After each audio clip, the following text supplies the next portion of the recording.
안녕하세요, 여러분. 오늘 알려드릴 지식을 이용하면요. 연인 관계뿐만 아니라 여러분의 인간관계 그리고 사회생활까지 긍정적으로 바뀔 수 있어요. 매번 손해만 보는 인생에서 벗어나 똑똑하게 연애하고 현명 행동하게 행동하면서 자신의 가치를 수직 상승시키고 싶다. 이런 여성분이라면 방금 전 인생 클릭을 하신 겁니다.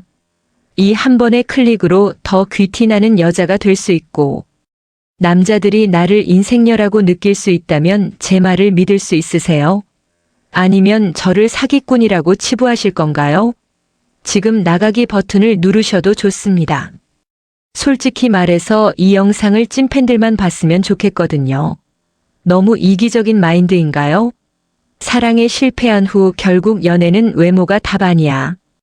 이런 매너리즘에 빠진 여성분들 정말 많죠. 우리끼리니까 솔직하게 이야기해 볼게요. 나보다 이쁘지도 않은 것 같아. 내가 만나는 남자보다 더 괜찮은 남자 만나는 친구 없나요? 사실 우리는 매력이 존재한다는 걸 알면서도 내심 인정하기 싫었다. 어떤 것일지도 모릅니다. 왜냐고요? 연애는 배울 수 있는 게 아니라고 생각했으니까, 배우고 싶어도 제대로 가르쳐 줄 수 있는 사람이 없다고 생각했으니까, 사실을 인정한다고 해도 변화할 방법이 없으면 괜히 또 상처만 받잖아요. 지금 이 순간 그 개념이 틀렸다는 걸 증명해 볼게요. 오늘 알려드리는 이것만 고쳐도 나란 여자의 희소성이 미친 듯이 올라갑니다. 진짜 너무나도 사소한 것들이라 여자 100명 중에 97명이 모르거든요. 생각해보세요. 센스 있는 남자 별거 없지만 또 막상 찾으려면 없잖아요. 그래서 남자가 조금만 센스를 장착하면 인기가 많아지는 것처럼 특별한 여자가 되기 위해 꼭 대단한 무언가를 갖춰야 하는 게 아닙니다. 특히 저는 직업의 특성상 저것만 고쳐도 더 잘난 남자한테 더 대접받으면서 연애할 텐데 이런 생각을 진짜 많이 했어요. 사소하지만 임팩트 있는 매력 지금부터 장착시켜 드리겠습니다. 매력 없는 여자 특징 첫 번째, 그건 바로 사과를 자주 하는 건데요. 다소 뜬금없다고 생각할 수 있을 텐데 속는 셈치고 딱 30초만 더 들어보세요. 예언을 하나 해보자면 잠시 후에는 이불킥을 할 수도 있어요. 어떤 여자분들은 미안, 화났어. 내가 정말 미안해, 이런 말을 입에 습관적으로 달고 살아요. 하지만 이 습관이 나라는 여자의 매력을 갉아먹고 있었다는 거 상상도 못 하셨을 겁니다. 미안해라는 단어 자체가 잘못됐다고 말하는 게 아닙니다. 다만 이 단어를 너무 자주 사용하잖아요. 여러분의 사고방식과 캐릭터가 점점 매력적인 것과는 멀어질 수 있다는 거예요. 미안하다는 말을 자주 하는 분들은 상대가 나 때문에 조금이라도 기분이 상하는 걸 두려워하고 타인의 시선을 매우 의식하는 특징이 있어요. 그래서 사실은 크게 미안하지 않은데도 불구하고 우선 사과부터 하고 시작을 하는 거죠. 이게 일반적으로 사회성이 좋은 것처럼 느껴지기도 해서 잘못되었다고 크게 인지하지 못하지만 남녀 관계에서는 다르다는 겁니다. 이런 여자분이 진짜 마음에 드는 남자를 만나면 어떻게 될까요? 더 조심스럽게, 더 조심스럽게 행동하게 됩니다. 이게 너무 심해지잖아요. 무색무취의 여자로 느껴질 뿐만 아니라 대화는 점점 재미가 없어지고 너무 긴장한 것처럼 보인다는 겁니다. 생각해보세요. 평범한 남자라면 몰라도 괜찮은 남자, 잘난 남자일수록 많은 여자들을 만났을 거예요. 여자 10명 중에 9명은 긴장하는 게 티가 납니다. 반대로 말하면 그 남자 입장에서 이런 여자는 발에 치일 만큼 뻔한 여자라는 뜻이기도 합니다. 나는 잘 보이기 위해 행동했을 뿐인데 어느 순간 평범녀 13번처럼 느껴질 수 있다는 거죠. 우리는 모두 매력적인 여자가 되고 싶어 합니다. 하지만 정작 매력이란 게 뭔데? 라고 물으면 예쁜 얼굴, 날씬한 몸매, 화려한 이런 1차원적인 말만 하죠. 나라는 여자의 전반적인 매력을 끌어올릴 수는 없을까요? 사람은 언제 어느 순간에 매력을 느끼는 걸까요? 정답은 바로 희소성이 있습니다. 한정판 명품이 비싼 것도 다이아몬드가 다른 보석보다 비싼 것도 공급량을 조절하기 때문입니다. 수량이 줄어들면 희소성이 올라가니까요. 연애도 마찬가지입니다. 잘난 남자 입장에서 생각해 보세요. 맨날 보는 여자랑 하나도 다를 게 없다. 굳이 뭐하러? 그 많은 여자 중에 콕 집어 나를 만날까요? 왜? 우리가 드라마를 보면 남자 주인공이 나를 이렇게 함부로 대하는 여자는 네가 처음이야. 이러면서 여자 주인공한테 반하잖아요. 물론 허황된 이야기, 과장된 건 맞지만 이게 아예 근거 없는 이야기는 아니라는 겁니다. 사람이라면 누구나 희소성의 가치를 두게끔 프로그래밍이 되어 있습니다. 가난하게 자랐다면 능력남한테 더 매력을 느끼는 법이고, 예쁜 여자를 한 번도 만나보지 못한 평범남이라면 예쁜 여자한테 미친 듯이 특별함을 느낄 수밖에 없는 거죠. 네. 여러분이 미안해. 무쇠가 되는 순간 매력의 제1원칙을 위반하게 된다는 거예요. 그 남자가 평소 만나보지 못한 여자가 돼야 나한테 특별함을 느낄 수 있잖아요. 괜찮은 남자, 잘난 남자들은 자기 앞에서 뚝딱거리는 여자는 발에 치일 만큼 많이 만나봤을 겁니다. 우리가 예의 있는 여자처럼 보이고 싶어서 했던 노력들이 오히려 뻔한 여자, 함부로 해도 되는 여자, 언제든지 만날 수 있는 여자로 만들었던 겁니다. 지능이 낮은 분들이라면 역시 남자들은 멍청해라는 남자한테 사과하면 절대로 안 돼. 이렇게 1차원적 사고를 하겠지만 똑똑한 우리 구독자분들이라면 이런 궁금증이 생길 겁니다. 선생님, 그럼 사과는 언제 하는 거예요? 예의 바른 여자와 눈치 보는 여자의 차이점을 알려주세요. 중요한 건 여러분만의 기준점이 있어야 된다는 거예요. 가령 나는 늦는 걸 싫어하는데 약속 시간을 5분에 늦어버렸습니다. 그럼 내 기준에서는 용납이 안 되는 부분이니까 늦어서 미안해 이렇게 사과를 하면 되는 겁니다. 하지만 진짜 문제는 상대방의 기분에 따라 눈치가 보여서 사실은 미안하지 않은데도 무조건 사과부터 하는 게 아니라 내 기준에서 미안한 일이 생겼을 때 사과를 하는 겁니다. 미안한 일이 생겼을 때 사과를 해야지 상대방 기분이 나쁘다고 무조건 사과를 하는 게 아니라는 거예요. 그럼 어느 순간부터는 기분이 나쁘면 그게 여러분의 잘못처럼 되는 겁니다. 이 차이점을 확실하게 인지하고 있어야 독불장군, 고집불통료와 여자 사이, 그 사이 어딘가에 위치한 함부로 대하기 어려우면서 얘는 또 바른 매력력, 미친 듯이 희소성을 갖춘 여자가 될 수 있다는 거예요. 이런 통찰력을 가진 여자는 실제로 거의 존재하지 않기 때문에 남자 입장에서는 그만큼 더 특별하게 느껴지는 거죠. 독불장군, 고집불절.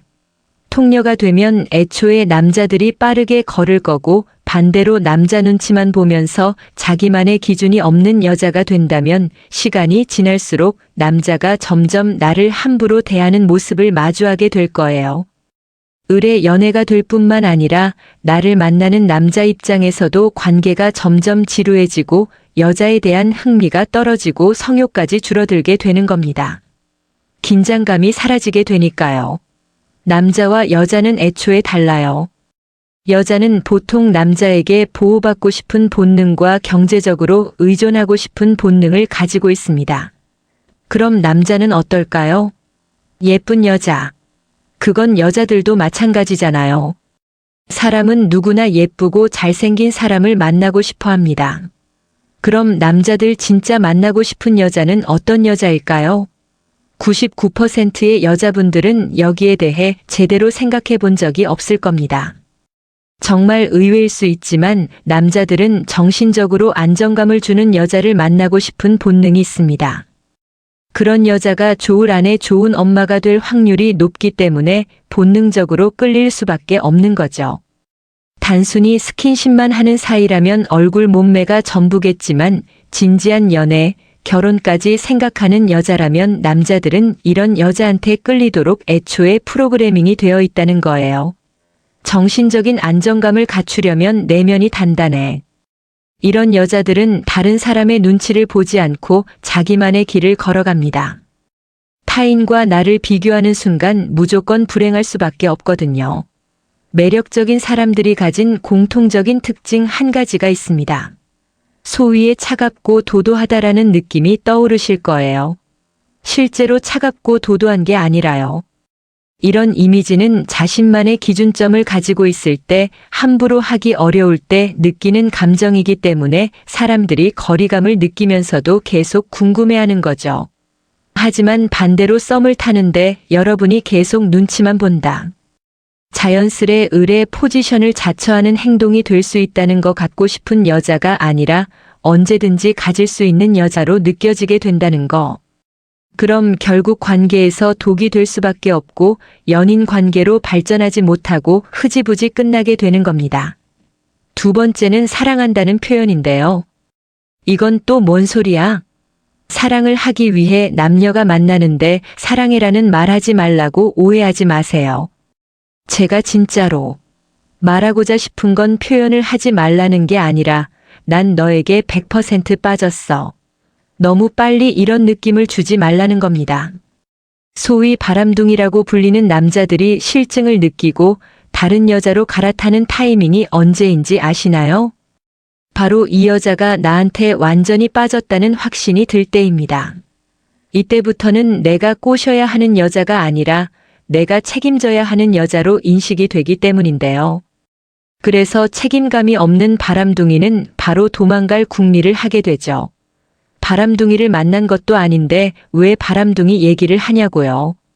생각해보면 바람둥이는 그 누구보다 자기 감정이 솔직하고 본능대로 행동하는 사람들입니다. 이 남자들의 심리를 이해할 수 있으며 남자 심리를 마음대로 주무를 수 있는 여자가 된다는 거죠. 평범한 남자라고 다를까요? 아닙니다. 다만 감정이 조금 식어도 굳이 겉으로 티내지 않고 좋은 면만 보려고 하거나 속으로만 생각해서 반응이 느린 거지 심리 자체는 매우 유사합니다. 사람의 본능이거든요. 다만 바람둥이라 불리는 남자들은 욕을 먹던 말던 자기 감정에 솔직하고 본능대로 행동하는 놈들이기 때문에 즉각적으로 피드백에 나오는 거예요. 내 감정이 식으면 언제든지 떠날 거고 사회적 평판보다 자기 자신이 1순위 사람들이죠. 사람은 누구나 들키고 싶지 않은 추악하고 이기적인 자아가 있기 마련입니다. 우리는 이걸 모두 감추고 쉬쉬하지만 오히려 그들은 솔직한 자아를 드러내는 사람들이니 인간 심리 연애에 대한 좋은 교보제가 될 수 있어요. 이걸 알면 사람의 이면을 바라볼 수 있는 그런 눈이 생기게 되는 거예요. 게다가 바람둥이를 구분할 수 있는 안목이 생기는 건 덤이겠죠. 마찬가지로 상대의 감정의 속도, 저는 온도라고 표현을 합니다. 이 온도를 감지하지 못하고 나만 먼저 뜨거워진다면 상대는 거리감을 느끼게 됩니다. 그럼 온도가 빠르게 식게 된다는 거예요. 스텝 바이 스텝으로 감정의 크기를 맞춰갈 수 있어야 시너지 효과가 생기면서 애정이 커지는 겁니다. 우리 모두 나를 정말 사랑해줬던 남자 그리고 내가 정말 사랑했던 남자가 있었을 거예요. 그 중에서 나를 좋아해주는 남자에게 이런 온도차를 한 번쯤은 느껴봤을 겁니다. 나는 아직 그 정도는 아니다. 아직 고민 중인데 이 남자가 계속해서 좋아한다는 뉘앙스를 막 풍기고 선을 넘으면 어떠세요? 그때부터는 부담스럽다는 감정이 올라오기 시작합니다. 눈치가 빠른 남자라면 여기서 한 템포 늦춰주면서 온도를 맞추거든요. 그런 커플이 됐을 수도 있죠. 하지만 대부분은 혼자서 막 뜨거워지고 그 남자가 눈치 없는 건지 없는 척하는 건진 모르겠지만 계속해서 더 사랑을 표현하고 갈구합니다. 그리고 나서 너는 내가 이렇게 잘해주는데 왜 나를 좋아하지 않아? 나만큼 좋은 남자를 또 만날 수 있을 것 같아. 이러면서 화를 내거나 서운해하기도 하죠. 그럼 남자가 좋아질까요? 열의 9은 아니었을 겁니다. 그래서 연애에는 밀당이란 게 필요하고 우리가 남자 심리를 이해하고 매력을 배워야 하는 이유인 거예요. 저 또한 서로 진심이미 사람들끼리 만나서 아름답게 연애하고 사랑하는 세상을 그 누구보다 바라지만 현실 세계는 그리 녹록지 않습니다. 내 마음은 내가 조절할 수 있는 게 아니거든요. 진짜 웃긴 게 뭔지 아세요? 매력에 대해 배우잖아요. 내 마음은 조절하기 힘들어도 상대방 마음을 어느 정도 조절할 수 있다는 거예요. 정말 웃기지 않나요? 연애라는 게 제3자의 눈으로 바라보면 정말 간단하고 쉬워 보이는데 막상 나에게 닥치면 내 감정이 들어갈 수밖에 없기 때문에 내 마음대로 해석해서 망치는 경우가 정말 많습니다. 그래서 이론을 공부하는 게 필요한 겁니다. 당장 사고 싶은 거 사고 먹고 싶은 거 먹으면 그 순간은 즐거울 수 있어요. 하지만 장기적으로 보자면 날 위한 공부가 훨씬 더 나를 행복하게 만들어주고 내 자주 성공감이 무너지지 않게끔 나를 지켜준다는 사실 잊지 않으셨으면 좋겠습니다. 여자 매력을 떨어뜨리는 행동. 세 번째는 바로 전 남자친구한테 환승이발 당했어. 그래서 남자를 잘 못 믿어. 난 나쁜 남자만 만났어. 이런 말을 하는 겁니다. 남자와 여자는 프로세스가 다릅니다. 여자는 보통 경험이 많고 능숙한 남자, 성공한 남자를 원하지만 남자는 아니에요. 경험이 적은 여자. 그리고 성공한 여자도 물론 좋지만 그것보다는 내가 성공하고 그걸 같이 누리고 싶을 만큼 괜찮은 여자를 더 좋아합니다. 혹시 그거 아시나요? 여자는 헤어진 여자. 개인을 부정적으로 기억하는 본능이 있는 반면에 남자는 전 여자친구를 긍정적으로 생각하는 경향이 있다고 합니다. 그래서 남자는 전 남친 욕을 하는 여자가 별로인 여자처럼 보이는 겁니다. 왜 전 남자친구 욕을 하는 거지? 얘랑 헤어지면 그 다음에 내 차례인가? 이런 걱정이 들면서 오히려 여러분의 나쁜 여자라고 생각하게 됩니다.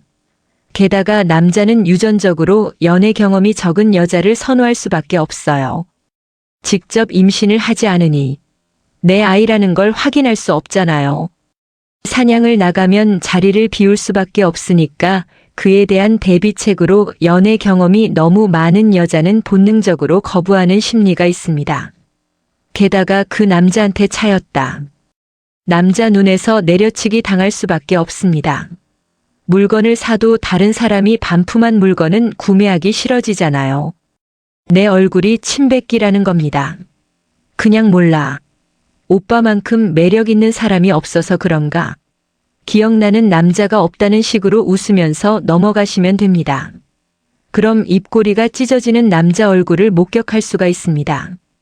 하지만 불안한 마음을 꼭 표현하고 싶다. 그래서 남자가 좀 적극적으로 내가 너한테 진짜 잘할 테니까 제발 나랑 사귀어 달라는 말을 꼭 듣고 싶다. 그럼 차라리 이상한 남자를 만난 건 아닌데 연애를 안 한 지 오래돼서 시작해도 될지 잘 모르겠다면서 망설이는 흐름으로 가시면 됩니다. 좋은 여자임을 느낌과 동시에 망설이는 모습을 보여줌으로써 남자를 더 안달나게 만들 수 있어요. 이번 영상에서는 99%의 여자들이 실수하는 말과 행동을 알아봤습니다. 가벼운 팁이었지만 효과는 절대 가볍지 않다고 장담 드릴 수 있어요. 통찰력 있는 여성분이라면 유튜브에 있는 뻔한 이야기, 뜬구름, 잡기식 영상과 차이점을 느끼셨을 거예요. 구독과 좋아요 눌러주시면 더 좋은 영상으로 다시 올 테니까 꼭 부탁드립니다. 영상 끝까지 시청해 주셔서 감사합니다. 사랑하는 사람을 보내는 법. 사랑이란 가장 흥미진진하고 만족감을 주며 내 감정에 대한 보상을 느낄 수 있게 해주는 경험이다. 가족, 자식, 친구, 애인 사이 등 어떤 형태로 존재하던지 인간이 할 수 있는 인생의 가장 소중하고 가치 있는 모험이다. 그 사랑이 주는 모든 감정과 경험 등이 소중하고 위대한 만큼 사랑하는 사람을 보내는 일은 굉장히 고통스럽다. 누군가의 죽음으로 떠나보낼 수도 있지만 관계가 끝이 나고 남아있는 미련과 감정을 억누른 채 보내야 할 때도 있다. 사랑하는 소중한 사람을 잃은 것을 충분히 아파하고 다시 회복하는 과정을 거쳐야 다시 시작할 기회가 온다. 본인의 감정에 충실하며 헤어짐을 아파하는 것은 괜찮지만 절대 사람들을 멀리하고 스스로 고립되지 않도록 애쓰는 것도 중요하다. 방법 1. 슬픔의 단계를 거치기. 1. 슬픔의 5가지 단계를 이해한다. 슬픔에는 총 5가지의 단계가 있다고 한다. 아래 자세히 소개가 되어 있는데 알아야 할 점은 누군가는 이 중 한두 가지 단계를 건너뛸 수도 있고 또 다른 사람은 전혀 다른 형태와 단계의 슬픔을 느낄 수도 있다. 모두에게 다 해당되는 것은 아니지만 가장 일반적인 것이니 스스로 본인이 현재 어떤 단계에 와 있으며 앞으로 어떻게 하면 좋을지 등을 생각해 보는 것이 좋겠다. 부정고립 2단계는 현실을 부정하는 것부터 시작된다. 헤어짐은 누구에게나 큰 충격이기 때문에 부정하는 태도는 극히 자연스러운 것이며 슬픔을 감당하기 위해 나오는 반응이라고 할 수 있다. 화분노 부정의 단계가 지나면 슬슬 현실을 바라보게 되어 나오게 되는 감정이다. 이 분노의 상대는 보통 사물, 모르는 사람, 날 떠난 사람 등 다양하고 스스로의 분노를 조절하는 것이 쉽지 않아 순간 화를 냈다가도 본인이 그러한 반응을 한 것에 미안해하거나 후회한다. 협의 단계에서는 스스로 조절을 하고 감정에 너무 휩싸이지 않으려는 자각과 무력함을 이겨내려는 생각에서 온다. 더 엉망이 되지 않기를 바라는 등의 생각을 하는 시기이다. 우울 정말 헤어졌고 그 사람이 나를 떠나갔다는 것을 직시하여 우울감에 빠지는 단계이다. 극심한 슬픔으로 눈물이 많아지는 등 감정적인 고통을 겪는다. 인정 이제 다시 진정이 되고 다시 새로 시작할 준비가 되는 단계이다. 앞선 우울의 단계가 너무 심각한 사람들은 2단계로 넘어오기까지 많은 시간이 걸리기도 한다. A. 슬픔을 인정한다. 관계가 끝이 났고 마치 부모님이 돌아가신 것처럼 울고 슬퍼해도 괜찮다. 소중히 여기던 사람과의 관계가 죽은 것이나 마찬가지라고 생각하면 된다. 그렇게 슬퍼할 가치가 있으니 속에서 삭히거나 슬픔을 자꾸 억누르지 말고 받아들이자. 감정의 파도에 휩싸여 충분히 모든 것을 다 내려놓고 슬퍼하다 보면 어느새 그 파도는 또 다른 곳에 나를 데려다 놓을 것이다. 그러니 슬퍼하는 것도 다 회복의 한 부분으로 인정하자. 자신의 슬픔을 알아주는 이가 하나 없다고 해서 더 슬픈 것이 아니다. 본인이 느끼는 그 슬픔은 본인만이 정확히 알 수 있고 이해할 수 있다. 스스로에게 지금 너무 슬프지만 점점 좋아지고 있는 거야. 라고 말해주자. 아픔을 느낀다는 건 온 힘을 다해 사랑했다는 신호입니다. 결혼 가정 전문 테라피스트 엘비나 루이는 말합니다. 어느 누가 이별할 때 하나도 아프지 않은 얄팍하고 의미 없는 관계를 원하겠어요. 그건 터무니없는 생각이에요. 그러한 생각은 아픔을 피하려고 하는 욕구에서 비롯됩니다.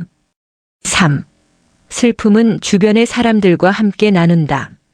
물론 주변 지인들이 본인의 슬픔을 완벽히 이해하지는 못하지만 그 슬픔을 나누어 줄 수는 있다는 것을 명심한다. 슬프고 아픈 것에 대해 이야기를 터놓는 것을 두려워하지 말고 속 안에 있는 믿을 수 있는 친구 몇 명에게 본인의 모든 감정과 이야기를 꺼내어 보자. 4. 전문가의 도움을 받는다. 우울한 감정이 지나친 경우나 혼자 감당이 어려운 경우는 심리 상담가 등을 찾아 도움을 받고 상담을 통해 감정을 조금씩 풀어나갈 수 있다. 우울증을 이해할 수 있도록 우울증을 극복하는 방법을 찾아 읽어보자. 굳이 슬픔의 정도가 심각하지 않아도 전문가와의 상담은 큰 도움이 된다. 어떻게 이 어려운 상황을 잘 헤쳐나가고 극복할 수 있는지 등에 대한 조언을 얻을 수 있다. 방법이 시간의 경과를 지켜보기. 1. 서두르지 않는다. 시간은 모든 것을 낫게 한다. 는 옛말은 정말 맞다. 하지만 회복하고 치유되는 과정은 스스로의 감정과 슬픔을 직면하고 지나갈 시간을 충분히 주는 것이라 진행이 더딜 수밖에 없다. 물론 지금 너무 힘들기 때문에 이 모든 회복의 과정이 하루빨리 지나가기를 바라겠지만 진심을 다해 사랑했다면 빠른 치유란 있을 수 없다. 그러니 스스로에게 충분한 시간을 주고 여유를 갖고 이겨낼 수 있도록 몰아세우지 않는다. 슬플 때는 서두를 수가 없어요. 결혼 가정 전문 테라피스트 엘비나 루이는 덧붙입니다. 약하다고 생각되어 서두르고 있나요? 정상이 아닌 것 같아서 너무 매달리는 것 같아서요. 깊이 사랑하고 깊이 감정을 느끼는 당신은 스스로를 방어하는 사람들보다 훨씬 용감합니다. 그런 사람들은 상처받지 않으려는 생각에 사로잡힌 겁쟁이들이고 이걸 놓치고 있어요. 마음을 열어 사랑했다면 그 사랑을 잃었을 때 아픔도 깊은 법입니다. 그래서 사랑이 아름다운 것이고요. 그래도 하루하루 시간이 흐른다. 마음이 너무 아프고 슬픔에 빠져 있을 때에는 시간이 너무 늦게 가는 것처럼 느껴질 수도 있다. 그럴 때는 잠시 멈추거나 장기 계획을 세우는 등의 생각을 하면 도움이 된다. 3. 작은 것이라도 축하한다. 아직 슬픔에 잠겨 있을 수 있겠지만 점점 나아지는 것이 느껴질 것이다.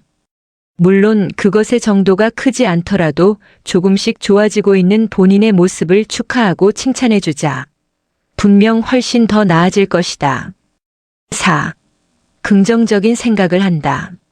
슬픔에 잠기고 부정적인 생각들을 어쩔 수 없이 많이 하게 될 때라 반대로 긍정적인 생각과 아이디어를 가지려고 노력해 정신적 그리고 심리적 건강의 균형을 맞추려고 노력하는 것이 필요하다. 온갖 부정적이고 삐딱한 생각들로 가득 차 있을 때에는 다시 다른 긍정적인 생각으로 환기를 시켜주는 것이다. 연구에 의하면 슬픔에 빠져 있을 시기에 웃는 것이 좋다고 한다. 감정들이 너무 한쪽으로만 치우치지 않도록 조정해주고 극단적으로 빠지지 않게 잡아주는 역할을 할 수 있다. 이러한 과정에서 생각지도 않은 새로운 문제에 부딪힐 수도 있고 더 큰 문제가 나타나 지금의 슬픔이 더 잘 지나가는 일이 생길 수도 있다.